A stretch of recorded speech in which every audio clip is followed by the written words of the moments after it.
Right, Travel 101. These are our best tips for travel. We're making this video because travel can be extremely stressful to you, whether or to your body, whether or not you realize it.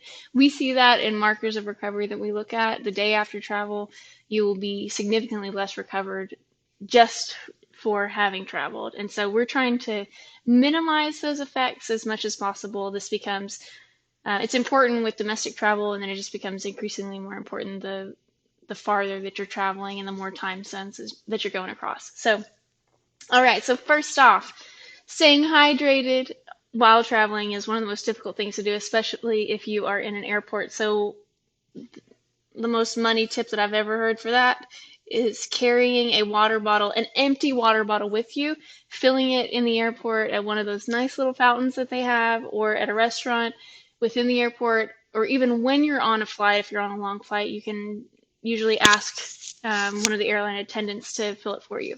So, empty water bottle, great tip. Next up is going to be protein bars. You'll keep a stack of them on your little table so that you can stay fueled with protein. And then in your hand will be dried mango, which you'll be working throughout your flight. Uh, the next really valuable thing that you can bring is a lacrosse ball. It will help you keep these little muscles in your back, in your bum, and in your hamstrings happy. You can kind of squirm on that throughout your flight. The next, one of the most valuable tips that I've ever heard of is something called the Bucky eye mask. So this mask will block out all the light from your neighbor's window or from their little light so that you can sleep well, because light is one of the things that really interferes with your sleep.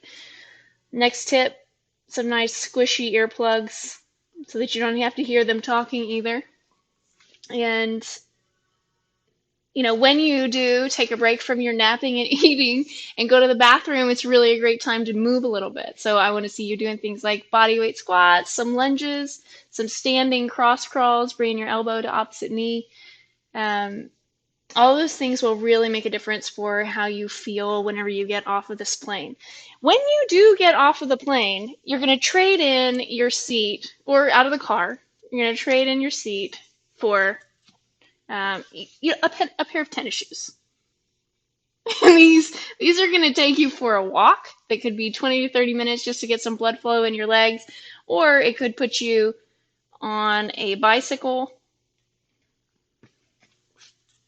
You're going to have to let go of the mango, but just the same, this will help to get some blood flow in your legs, which is going to really make a significant difference for how you feel that next day and how soon you're going to be ready to really train again. That's what we've got on travel.